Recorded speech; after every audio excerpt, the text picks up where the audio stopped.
নমস্কার দর্শক বন্ধু, আমি Manjula Chatterjee. Facebook page, YouTube short channel video.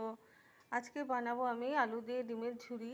তো যখনই আমি আলুর কোনো কিছু রেসিপি বানাই, নয় আমি আলুটাকে এরকম করে হাফ সেদ্ধ করে নিই, আর নাহলে কুকারে আমি সেদ্ধ করে নিই। কারণ আলুর যে স্টার্চটা থাকে সেটা কিন্তু আমাদের শরীরের জন্য ভীষণ ক্ষতিকারক। তো আলুটাকে আমি একটু ভাপিয়ে নেব। তো ডিমের ঝুরি বানানোর জন্য আমি এখানে দুটো ডিম নিয়ে নিয়েছি।